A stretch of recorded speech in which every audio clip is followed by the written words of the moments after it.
Buenas tardes. Hay tres palabritas que se están utilizando bastante, las siguientes: protocolo, algoritmo y método. El protocolo es un conjunto de reglas para determinado tipo de actividad, por ejemplo, generalmente que tiene que ver con instituciones diplomáticas y con instituciones oficiales, un conjunto de reglas para poder efectuar una determinada acción. No tiene que ver con matemática. Cuando hablamos de algoritmo, algoritmo es un conjunto ordenado, detallado también, pero de procedimientos para hacer un cálculo y hallar la solución de un problema en específico o un conjunto de problemas similares. Pero lo que nos interesa ahora fundamentalmente, y es el tema de hoy día, es acerca de método. Método es un modo ordenado y sistemático. Tiene dos características. En primer lugar, que es ordenado, y en segundo lugar, que es sistemático, para efectuar un conjunto de operaciones y llegar a un resultado final, a cumplir un objetivo. Por ejemplo, podemos hablar de métodos de estudio. ¿Cuál es el fin? Mejorar la calidad del estudio. Métodos anticonceptivos. Podemos hablar de métodos como de lo que se trata hoy día. Por esa razón es que todo método tiene como característica que es, en primer lugar, ordenado. En segundo lugar, que es operativo. Entonces, hablar de métodos operativos no es tan adecuado. Lo que sí podemos decir, y esa es la clase de hoy día, es hablar de métodos especiales. Ojo, en los métodos especiales vamos a utilizar una aplicación de las 4 operaciones. Y tiene tres características que podemos mencionar. Es de tipo universal un método, es comprobado, ya se ha hecho antes, y es comprobable. ¿Qué significa comprobable? Que podemos utilizar otros recursos o el recurso común corriente simple para poder verificar que el resultado es correcto. Sin embargo, hay algo más que caracteriza el método, que debe ser breve. Un método que sea extenso no tiene posibilidad de mejorar las cosas. Entonces, sobre esa base de protocolo, algoritmo, método, de que un método es un modo ordenado y sistemático, conjunto de cosas que debe ser universal. Para un tipo de ejercicios, un conjunto de ejercicios, el método es el mismo. Comprobado ya se estudió antes, y comprobable es porque nosotros podemos verificar con los recursos ordinarios su resultado. Entonces vamos a ver de cada uno de los métodos especiales en 4 operaciones. Vamos a ver un ejemplo. El primero de ellos habla de método del cangrejo. A ver si ustedes lo ubican. Y nosotros hemos utilizado una clasificación en 3 variantes. Vamos a dejar para que ustedes lean el instructivo. Por ejemplo, la característica fundamentalmente del cangrejo es que las operaciones se empiezan trabajando desde un resultado final. La característica fundamental. El cangrejo es un animalito que camina de adelante hacia atrás, y de ahí vino la característica del nombre. La variante 1 dice que se hace un conjunto de operaciones diferentes y que se debe conocer un resultado final. Por ejemplo, ubíquense en la pregunta 1. Y en la pregunta 1 vamos a clasificar de esta manera. Las operaciones, vamos a ponerle ese nombre, normales, por decirlo de alguna manera. Dice, a un cierto número se le eleva al cuadrado. Al resultado se le quita 15. Se le multiplica por 3. Al número así obtenido se le divide entre 6. Y luego se eleva al cubo, obteniendo un número al cual, luego de aumentarle 19 unidades, le extrae la raíz cuadrada. Y obtiene como resultado final, eso es fundamental, el valor 12. Ahí está. ¿Qué cosa dice el método del cangrejo? El método del cangrejo, vamos a llamarle MC, dice lo siguiente, que se hacen las operaciones inversas, no al revés, que no es lo mismo. La inversa de elevar al cuadrado, raíz cuadrada. La inversa de restar 15 es sumar 15. La inversa de multiplicar por 3, dividir entre 3. Dividir entre 6, multiplicar por 6. De elevar al cubo, hallar raíz cúbica. De sumar 19, restar 19. De sacar raíz cuadrada, elevar al cuadrado. Lo que va a hacer usted entonces es lo siguiente.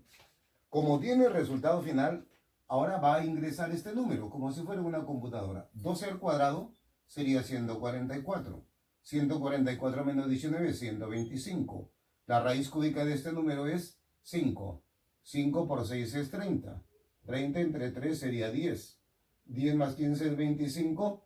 Y finalmente la raíz cuadrada de 25 es 5. Ese es el número original, inicial. ¿Qué cosas nos piden? Nos piden, cuidado con la respuesta final, nos piden el doble de él. Por lo tanto, el doble del número sería ¿cuánto? El resultado 10.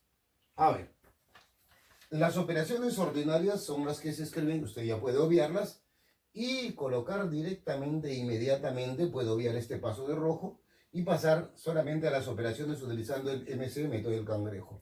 Las operaciones se hacen del final hacia adelante. Entonces el resultado es 5, y ese es el más conocido modelo o variante del método del cangrejo. ¿Cuál es la característica? Que usted tiene necesaria y obligatoriamente que tener un dato final. ¿Correcto? Esa es la primera variante del método del cangrejo. Variante número 2. ¿Qué dice la variante número 2? En la variante 1 eran varias operaciones, pero en la variante 2 hay una sola operación repetida. Solo una y nada más que una operación repetida. Pero necesita el dato final. ¿Qué hacemos entonces? Atención, vamos a proponer la pregunta número 2. Dice la pregunta número 2 lo siguiente. Cada vez que sale a recreo en su colegio, Marjorie gasta la mitad de su dinero y 3 soles más. Entonces, vamos a asumir lo siguiente, que la cantidad de dinero que tiene es D. Entonces, cuando nosotros decimos gasta, ¿cuánto es lo que gasta? Gasta, dice, la mitad de su dinero más 3 soles. Por lo tanto, nos interesa saber cuánto le queda.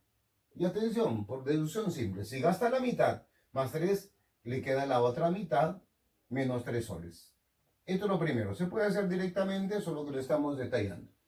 ¿Qué va a ocurrir? Nos dicen que hay 3 veces que se hace la operación. Luego del tercer recreo. Cada vez que hay un recreo, ocurre lo mismo. Usted empieza del último. Tercer recreo. Segundo recreo y primer recreo. ¿Qué pone en el tercer recreo? Lo que queda, un medio de D menos 3. ¿Qué pone en el segundo? Lo mismo, un medio de D menos 3. ¿Qué pone en el primero? Un medio de D menos 3. ¿Pero por qué se repite? Porque precisamente es una operación repetida. Y ahora, como nos dicen que después del tercer recreo se queda sin dinero, esa cantidad la igualamos a 0, sin dinero. Operaciones simples, 0 más 3, 3, 3 por 12, 6. Y este resultado se va a registrar aquí. Lo que tuvo al comienzo del tercer recreo y lo que tuvo al final del segundo recreo. Esa es la explicación. 6 más 3, 9. 9 por 2, 18. Este valor 18 va por acá. 18 más 3, 21. 21 por 2, 42. ¿Qué cosas nos piden averiguar? Nos piden averiguar cuánto dinero tenía inicialmente. Ahí está el resultado, 42. Como pueden ver ustedes, el esquema es simple. La operación es una operación repetida. Si su dinero es D, gasta la mitad más 3 soles. ¿Cuándo le queda la otra mitad menos 3 soles? Para que usted me entienda esto, por ejemplo, si yo le digo, usted tiene, vamos a manifestarlo así. Imagínense que eso sea un pollo a la brasa. Si usted come un cuarto de pollo más el ala, le queda 3 cuartos menos el ala que ya comió. Si usted se come 3 cuartos de pollo más una pierna, le queda un cuarto menos la pierna que ya consumió. De eso se trata aquí, sin necesidad de hacer mucho. ¿Correcto? Entonces el resultado es facilísimo, inmediato y necesita pues menos de un minuto para hacer las operaciones y hay un resultado. Un método es un modo ordenado, ahí lo estamos ordenado. Sistemático, hay un sistema. ¿Por qué se hace cada una de estas cosas? Tiene una explicación. Y además queremos llegar a un fin. ¿Cuál es el fin? Obtener cuánto dinero tenía inicialmente. ¿Cómo podemos comprobarlo? Usted empiece con 42, gaste un tercio más 3 soles. ¿Cuánto le queda? Gaste un tercio más 3 soles de lo que le queda. Gaste un tercio más 3 soles de lo que le queda. Y al final va a resultarle que sale cero. La operación estamos haciendo en orden inverso. Esta es la variante número 2. Entonces, una sola operación repetida y el resultado final sí o sí tiene que conocerse. La variante 3, lo que pasa es que normalmente en los libros no se clasifica, será un solo esquema. Nosotros intentamos hacer algo distinto, ponerle fundamentalmente 3 variantes. Por ejemplo, la variante 3 le hemos propuesto lo siguiente: cuando un conjunto de personas participan en un juego de apuestas y se conoce el dinero que hay al final. Ubicamos en el ejemplo número 3. El ejemplo número 3 habla de 3 jugadores. El perdedor de cada juego triplica el dinero. Voy a poner aquí: el que pierde triplica el dinero. Lo voy a decir de esta manera: si triplica el dinero, quiere decir que antes tenía ese dinero dividido entre 3. Y este va a ser el fundamento. Si me están diciendo que triplica, ¿cuánto tenía antes? La tercera parte. Nos dicen algo más. Juegan 3 y pierden un juego cada uno. Pierden en el orden A, B y C. Vamos a utilizar un cuadrito. Están perdiendo en el orden A, B y C. Atención. Como son 3 juegos y tenemos que empezar por el dato final, vamos a hacer lo siguiente. En primer lugar son 3 personas. Las personas son A, B y C. Voy a abreviar para no escribir todo el texto. Atención, voy a abreviar diciendo lo siguiente. ¿Cuánto dinero tienen al final? Al final tienen 36, 12 y 85 soles respectivamente. Ahora, como han perdido en este orden, el método del cangrejo dice que usted resuelva en orden inverso. Perdió C, perdió B, perdió A. Voy a poner así. Para abreviar, repito. Perdió C, perdió B y perdió A. Aunque más preciso debería decir antes de perder C, antes de perder B, antes de perder A. Solamente para no escribir todo el texto. Atención. Lo que va a hacer usted es lo siguiente. Fijarse en este fundamento. Imagínense que tenemos a 3 personas que están jugando sobre la base de un dinero que tienen cada uno de ellos. Vamos a llamarles A, B y C. Vamos a suponer que este señor pierde 20 soles. Si este pierde 20 soles, alguien de ellos lo ha ganado. O entre los dos han ganado 20 soles. Si este personaje gana 10 soles, uno de ellos ha perdido 10 soles. O entre los dos han perdido 10 soles.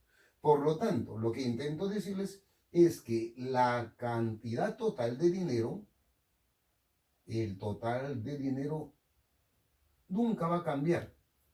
El total de dinero es una cantidad constante. Solo cambia el dueño, solo cambia la mano quien lo tiene. Correcto, la mano de quien lo tiene. Entonces, hacemos lo siguiente. Sumo 8, 13, 9, 10, 13.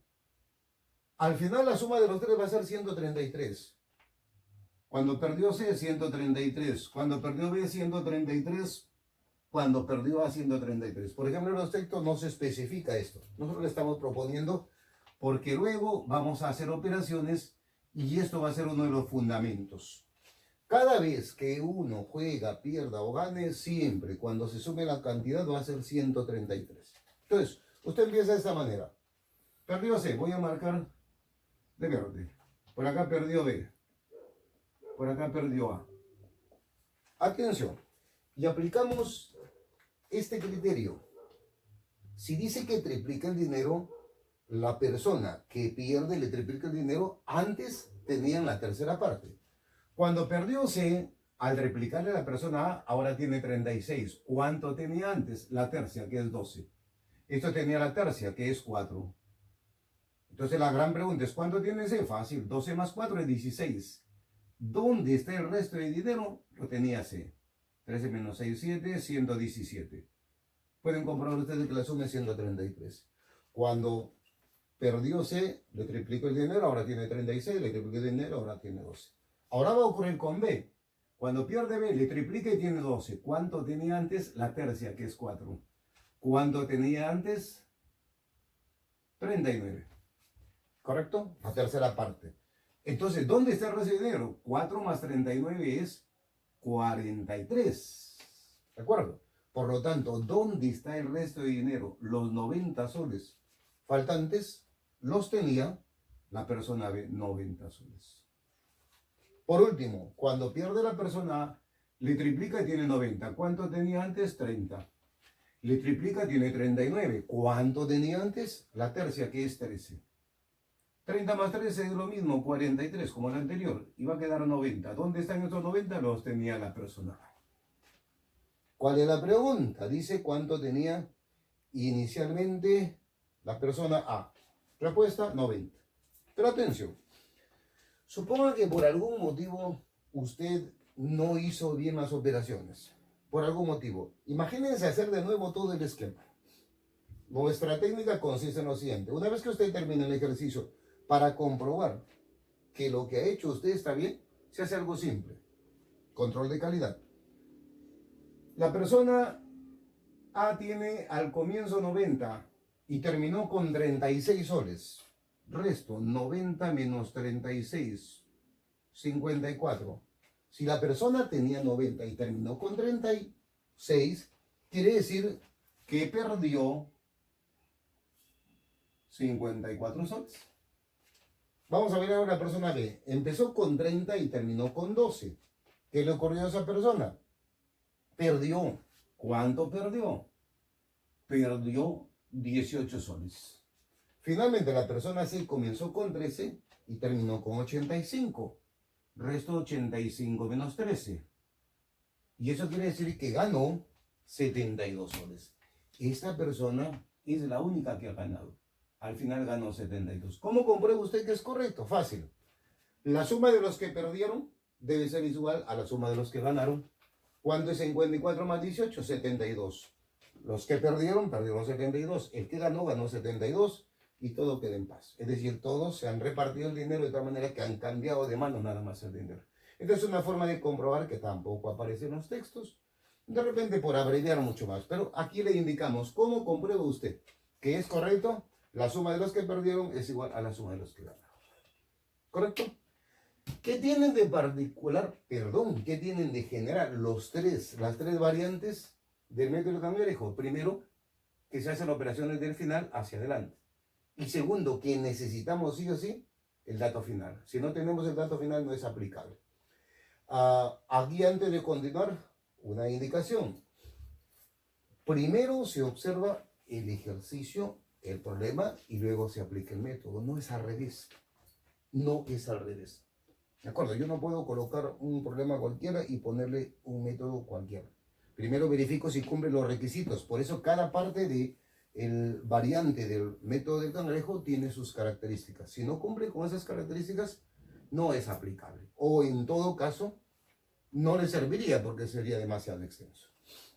Hay algunos métodos que prácticamente están desapareciendo por varias razones. Por ejemplo, para los que conocen cómo llegó la computación aquí, se utilizaban antes algunos programas. Bepsi, COBOL, Fortran 3, Fortran 4, Logoray, Logofácil. Ahora esos prácticamente desaparecieron. ¿Saben por qué? Porque ya hay otros que son mucho más prácticos en el sentido de la rapidez de las operaciones. ¿De acuerdo? Antes existían las máquinas mecánicas, ahora ya no existen. En la computadora se puede coger con dos dedos y escribir. Antes existía una carrera que era mecanografía. Ahora prácticamente ya no se enseña, porque la computadora incluso nos permite una rayita en la parte inferior para decirnos que está errada la forma de escritura de la pregunta. Antes no podíamos hacer eso, ¿correcto?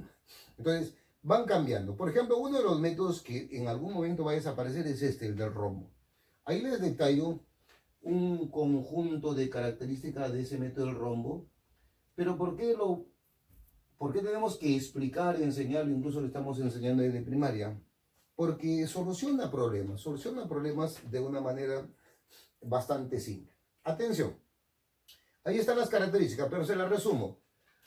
Se utilizó el nombre del rombo por lo siguiente. Primero, porque los cuatro lados de igual medida nos indican que las cuatro cantidades son igual de importantes. Segundo, que no se va a colocar en cualquier parte. Ahí hay un detalle que usted podría leer acerca de lo siguiente.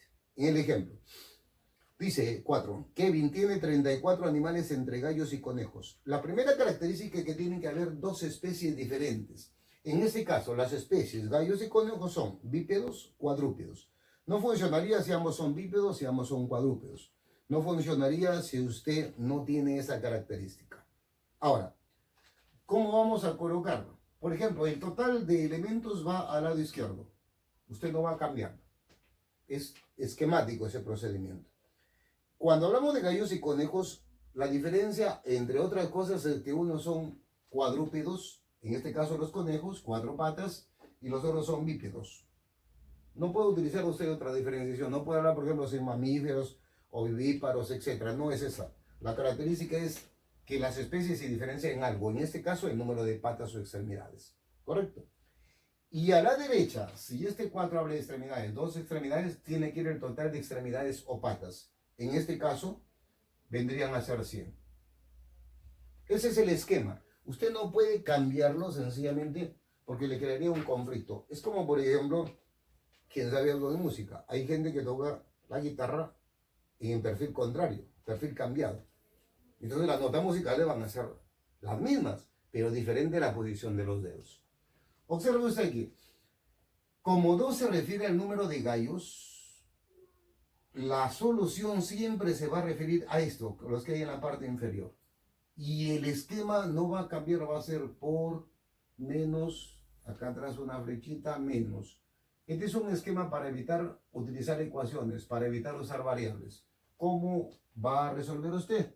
Empieza por el total de elementos y sigue en el sentido horario.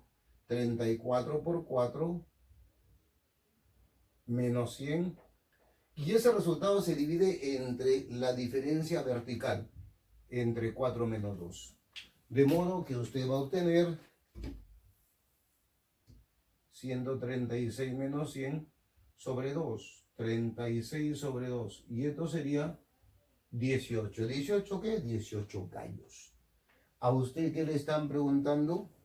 Por el número de conejos. Ojo, este 18 ya nos dice lo siguiente, que el número de conejos se va a obtener sencillamente por diferencia. Solamente hay gallos y conejos. Como el total es 34 y son 18 gallos, conejos serán 34 menos 18. El método no va a hallar directamente lo que usted le pide. El método siempre va a hallar esto. Si por ejemplo esto hubiese sido pelícanos, hubiese sido, que le digo, pollos, etcétera, siempre va a referirse a esto. Y luego por diferencia podemos hallar los que se refieren a los de la parte superior. En este caso bípedos y arriba cuadrúpedos. Ese es el procedimiento. ¿Qué método lo tendría que sustituir? Ya lo sustituye un método llamado método de la falsa suposición. Sin embargo, como le repito, a los niños y a los adolescentes se les enseña porque es aplicable en una gran cantidad de problemas de los exámenes de admisión del conjunto de universidades que tenemos en el Perú. ¿Correcto? Es un mecanismo simple, pero de lo que se trata es de cómo usted ordene los elementos. ¿Cómo ordene? La dificultad está nada más en eso, en ordenarlos. ¿De acuerdo? Luego vamos a ver cómo se aplica la falsa suposición y van a ver que es mucho más flexible, pero el método del rombo no es flexible, es esquemático. Ahí no lo mueve, no mueve a nadie los elementos. Correcto. Bien, Como es indicado, lo que les he dicho, que depende del método o de la pregunta para aplicarlo, les pondríamos el siguiente ejemplo. ¿Qué es primero, la ropa o la persona? Primero tiene que ser la persona. De acuerdo a la persona, nosotros usamos un tipo de ropa que le agrade, que le guste. El tipo, el tamaño, el modelo, etcétera, el color. ¿Correcto? Las combinaciones. Primero es la persona, luego entonces la ropa. No es al revés. Primero es el problema y luego el método a aplicar. La regla de conjunta, número 3. Ahí tienen ustedes una explicación breve sobre la regla de conjunta, parte 3. Pero vamos a resumirle lo siguiente. Primero, que hay una serie de igualdades o equivalencias. Y segundo, que cada magnitud, ¿qué cosa es una magnitud? Todo aquello que se mide. Debe aparecer exactamente 2 veces. Si no aparece 2 veces, entonces no sería aplicable. Y también estamos diciendo que se aplica la ley de uniformidad. Lo ponemos con un ejemplo. Está en la página número 2, el ejemplo número 5. Un ejemplo bastante sencillo para explicarles lo siguiente. B. Dice, en una feria con 2 motos se obtienen 15 bicicletas. Puedo abreviar, 15 bicicletas. Atención, la jugada está en lo siguiente. La próxima vez que aparezca la magnitud moto debe ir a la derecha. La próxima vez que aparezca bicicleta debe ir a la izquierda. Y eso es todo. Luego dice, con 7 patines se obtiene 16 pelotas. No tengo todavía ninguno de eso. Con 7 patines se obtiene 16 pelotas. Luego viene, con 49 patines. Ojo, patines está a la izquierda, debe ir a la derecha. Con 49 patines, dice, obtenemos 5 bicicletas. Y si usted se da cuenta, estamos cumpliendo con el requisito. Una vez a la izquierda, una vez a la derecha. Dice, con 6 motos. Como motos está a la izquierda, ahora lo podemos a la derecha. Con 6 motos, la pregunta es, ¿cuántas pelotas se obtendrán? Vamos a ponerle N. ¿Cuántas pelotas se obtendrán? Para certificar que el procedimiento es el adecuado, usted primero comprueba. A ver, motos a la izquierda, motos a la derecha, 2 veces. Bicicleta derecha, bicicletas izquierda. Pelota derecha, izquierda. Patines izquierda, patines derecha. Cumplido el requisito que cada uno aparece 2 veces, una a la izquierda, una a la derecha. ¿Qué dice la ley de uniformidad? Que en una serie de igualdades, si usted multiplica las cantidades de la izquierda, el resultado debe ser exacto e igual a multiplicar los números de la derecha. Esa es la ley de uniformidad. De tal manera que lo escribo por acá arriba para poder simplificar. Lo que sigue es ya dependiendo de lo que usted aprendió en simplificaciones. Su estilo, su modelo, su modo. A ver, por ejemplo, podemos decir nosotros a séptima, directamente, séptima, 7. Por acá tenemos quinta y quinta, 3. Por acá tenemos mitad y mitad. Nos quedaría 8. A la izquierda nos queda n. 3 por 8 por 7 por 6. 3 por 8, 24. 7 por 6, 42. 1008. A ver si es cierto. ¿Qué nos preguntan? Nos están preguntando por cuántas pelotas se obtendrán. En algún momento les explicaremos modelos abreviados. Ahora hay un montón de hacer operaciones, pero por si acaso se verifica el resultado. 1008, ¿correcto?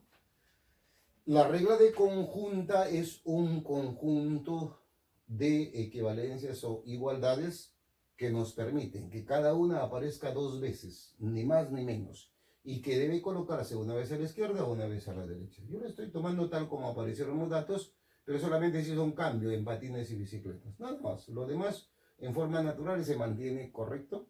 Y luego vienen las operaciones simples que se trata.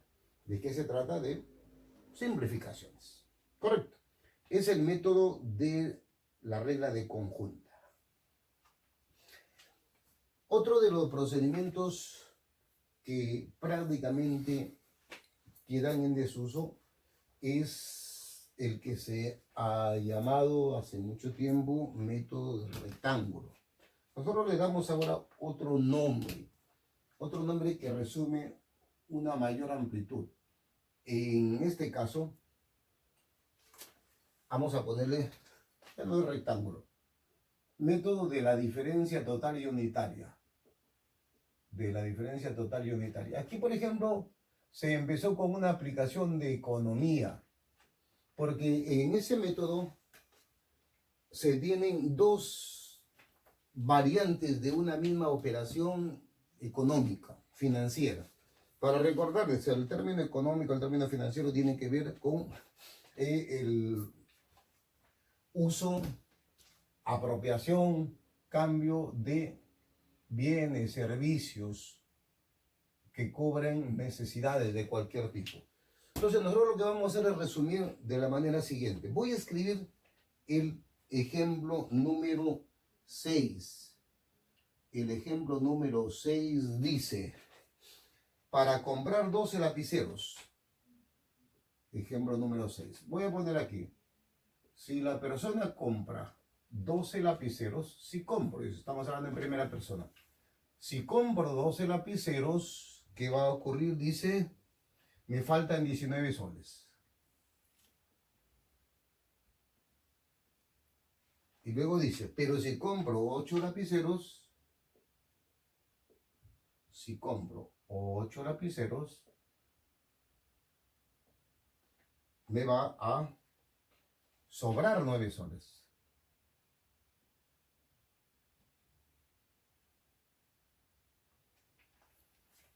Bien, atención, le explicamos. En economía hay una partecita que nos habla de lo siguiente, la parte que tiene que ver con psicología de consumo. Por ejemplo, tenemos que hablar de un total de dinero y la diferencia total y unitaria se reconoce porque generalmente, no es obligatorio, pero generalmente hay dos resultados contrarios. En uno se gana, en otro se pierde. En uno sobra, en otro falta. Son antónimos.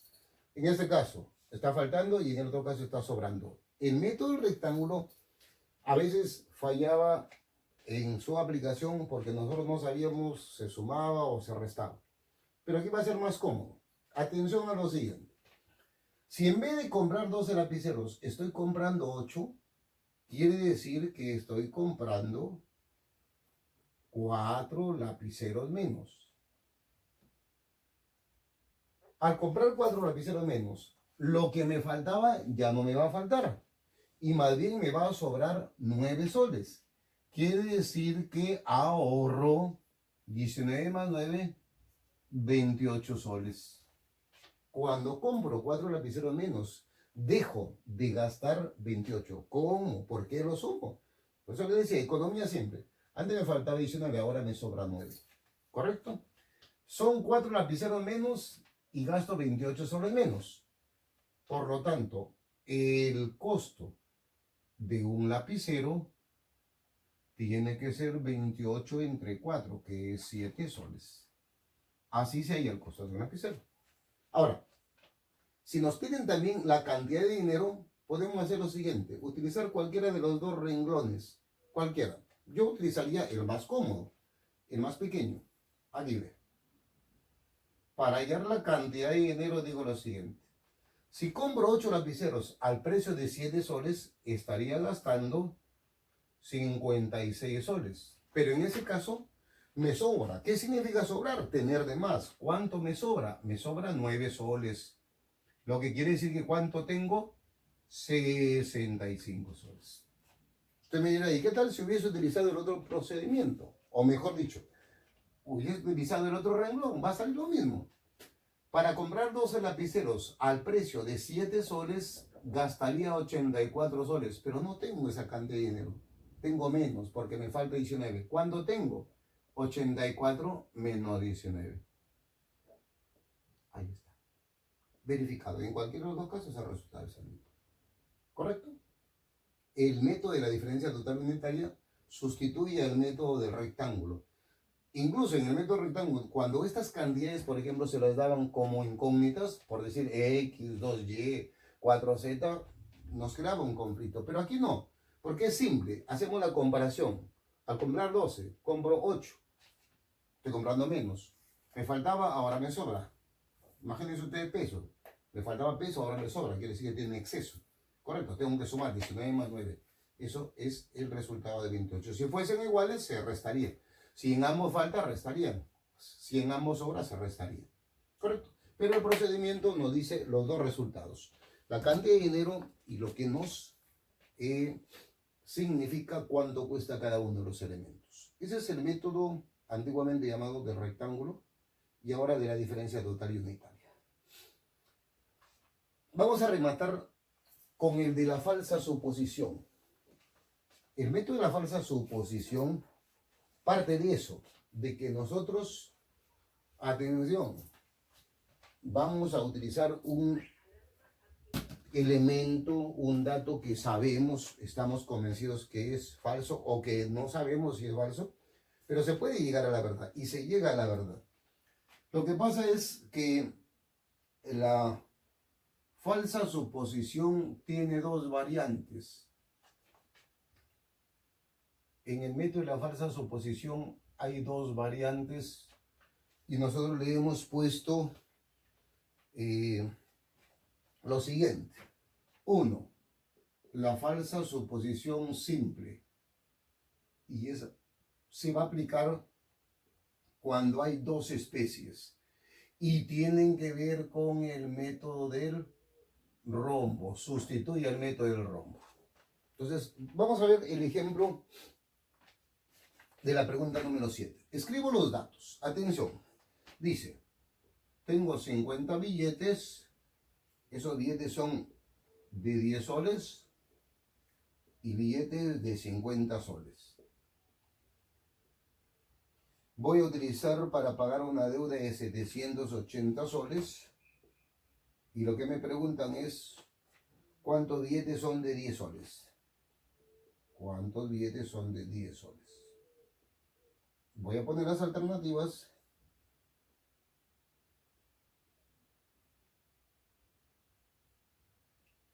¿Por qué? Porque ahí en el material que se les va a adicionar, se les está adicionando, dice solución 1, solución 2, solución 3. ¿Qué significa esto?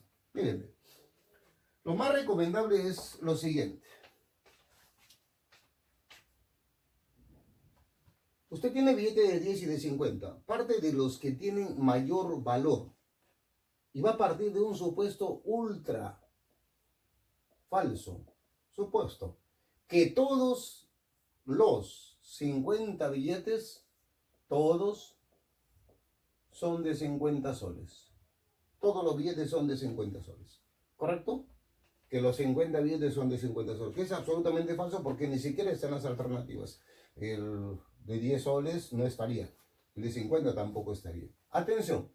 Al ser 50 billetes de 50 soles, tendría 50 por 50, 2.500. Pero lo real es que tengo 780 soles. Quiere decir que esto es, vamos a llamarlo así, un error, el error total.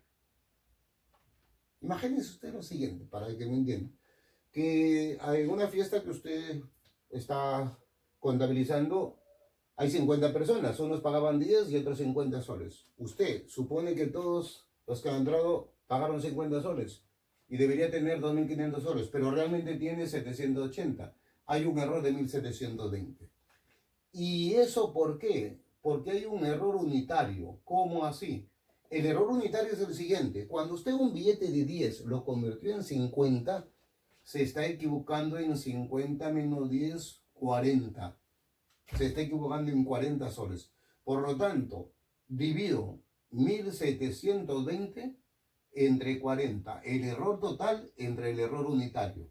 Y esto me va a dar 43. ¿Saben qué significa? Que 43 de los billetes no son de 50, sino de 10 soles. Y esa es la respuesta. A ver si hay alguna duda. 50 billetes de 10, de 50, 780 soles es lo real, lo que hemos tenido que pagar.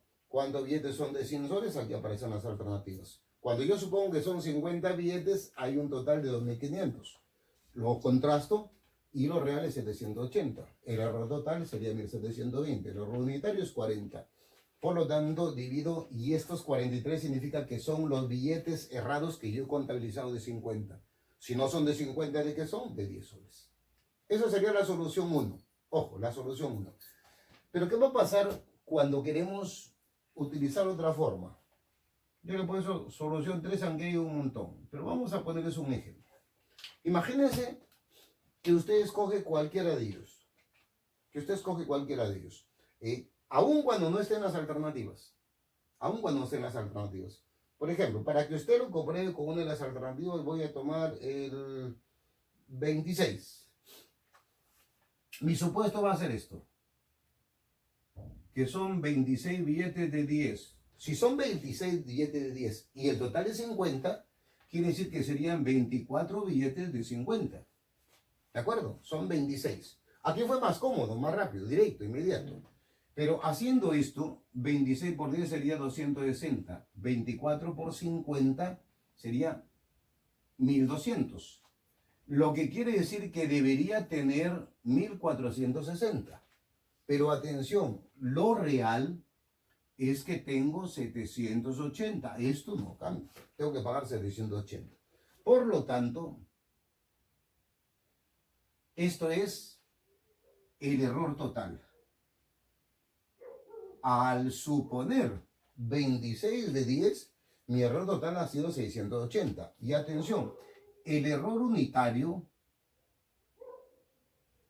sigue siendo el mismo, 50 menos 10, que es 40. Entonces divido 680 entre 40 y sale 17. ¿Qué significa? Que 17 de esos billetes no los he tomado en cuenta. Por lo tanto, sería, como he tomado 26, tendrían que ser 26 más los 17 que no he tomado en cuenta. ¿Cuánto saldría? Ahí está la respuesta. El resultado es el mismo. Llega usted a la respuesta. Correcto. Al ser 26 billetes que he supuesto, pues entonces habría una diferencia. Ese sería el error total. El error unitario es 40 y por lo tanto son 43 billetes. Tome usted uno de estos, cualquiera, y va a comprobar. 35, 43, 21, 29. Cualquiera de ellos. Incluso toma usted un supuesto que todos son de 10 y el resultado le va a ser el mismo. Si toma usted en consideración que todos son de 10, le va a salir definitivamente menos. No interesa que sea de más o que de menos. Lo que interesa es que haya una diferencia. ¿Correcto? Un error. Es un error a propósito. Ese es el procedimiento del método de la falsa suposición. Yo partí de un supuesto que era 50, llegué a la respuesta correcta. Partí de un supuesto que era 26, llegué a la respuesta correcta. Parto de un supuesto cualquiera y debo llegar a la respuesta. Por eso es un método. Es universal. ¿Sí? Bien, la última.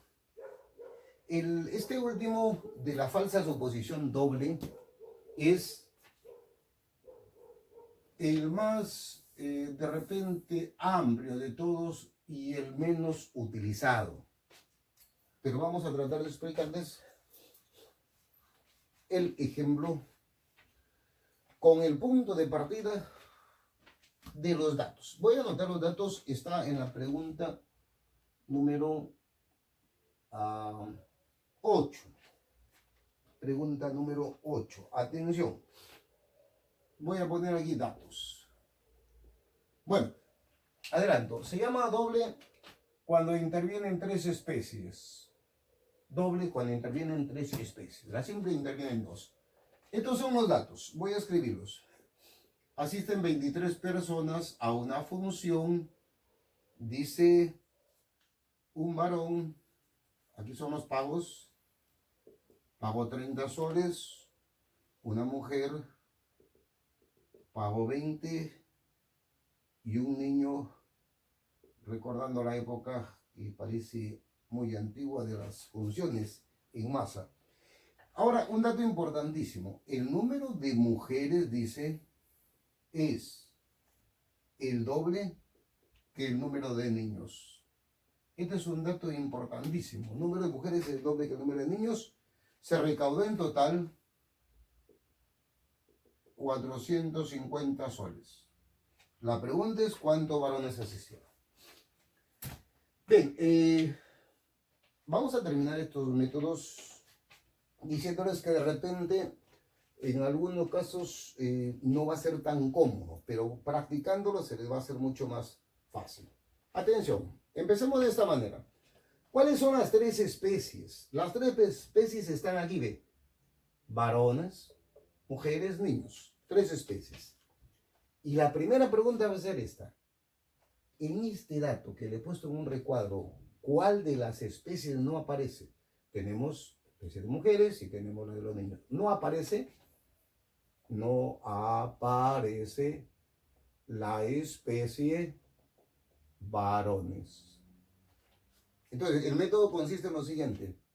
Lo que no aparece, usted lo va a hacer aparecer. Nuestro supuesto va a ser, no cualquier cosa, nuestro supuesto va a ser que todos, que los 23 son varones. Todos los 23 son varones. Eso implicaría que como cada varón paga 30 soles, usted debería tener 690. Correcto, 690 soles. Pero lo real, contrastado con su supuesto, es que tiene 450 soles. Por lo tanto, tomamos como un error total la diferencia. Le repito, no interesa que sea de más o de menos. Lo que interesa es que hay un error. Por ejemplo, usted trabaja, ¿qué digo?, en una institución. Al final hace un arqueo de caja y debería tener 3.000 y tiene 4.000. ¿Se alegra usted? No, ahí tiene que haber algo, tiene que haber una diferencia. Esa diferencia no es y debe ser ni positiva ni negativa, debe cuadrar en términos contables. El error total es 240, repito, no interesa que sea de más o de menos. Ahora vamos a tomar un grupo. Atención, ¿en qué consiste el grupo y de dónde lo formamos? De aquí. Dice, el número de mujeres es el doble de niños. Quiere decir que si hay un niño, hay dos mujeres. Ese va a ser nuestro grupito. Él va a ser 3 personas. En este grupito de 3 personas hay un niño y 2 mujeres. Atención. Nuestro supuesto fue que todas las personas son varones. Nuestro supuesto es que son 3 varones. ¿De acuerdo? Y 3 varones significaría que van a pagar 3 por 30 soles, que sería 90 soles. Pero ahora lo contrastamos. Lo real es que hay un niño que paga 10 soles y 2 mujeres que pagan 20 soles. 50. Atención, contrastamos 90 con 50. Y esto le vamos a llamar error grupal. ¿Cuánto es el error grupal? No importa de más o de menos. 90 a menos 50, ¿cuánto es? 40. Como es 40, esto significa lo siguiente, que el número de grupos es error total 240 sobre el error grupal 40. ¿Cuánto sale? 6. ¿Qué significa que hay 6 grupos? Que esta cantidad la voy a hacer más amplia. Si en un grupo hay un niño, 6 por 1 es 6. Quiere decir que en total han entrado 6 niños. Si en un grupo hay 2 mujeres, 6 por 2, 12. 12 serán mujeres. Y como el total de personas es 23 personas, ¿cuántos van hasta el momento? 12 más 6, 18. Para 23, ¿cuánto falta? 5. ¿5 qué son? Varones. ¿Cuál es la respuesta? 5 varones. Hechos. Si ustedes quieren resolver esto utilizando el sistema de ecuaciones, magnífico. Pero observen, no hemos utilizado ninguna variable, ninguna ecuación. Solo hemos utilizado un orden. ¿De dónde partimos? De la especie que no aparece. Asumimos que todos son varones. Al asumir que todos son varones, tendríamos que tener 690 de recaudación. Contrastamos con lo real, 450. Error total, 240. En un grupito, el número de mujeres es el doble de niños. Un niño hay por cada 2 mujeres. 3 personas. En nuestro cerebro, en nuestro supuesto, eran 3 varones. 3 personas, todos varones, todos varones. Debería ser 90 soles que tenemos, pero lo real es que son 50. ¿Cuánto es el error? 40. No interesa de más, no interesa de menos. El número de grupos lo sacamos del error total y del error grupal. Sale 6 grupos. Esto lo ampliamos a 6. Multiplicamos por 6 y el resultado final es 5 varones. Ahí les queda un ejercicio de cada uno de ellos, por favor, para que ustedes lo apliquen. Y una expresión de un personaje que de repente ustedes conocen por literatura, que resume lo que nosotros hemos intentado hacer hoy día. Dice: la brevedad es la hermana del talento. Anton Chekhov. Usted averigüe quién fue ese señor, de repente conoce algunas obras. Entonces espero que hayan captado algo. Cada uno de los ejercicios corresponde a cada uno de los 8 ejemplos que hemos visto. Por hoy eso es todo. Hasta la próxima.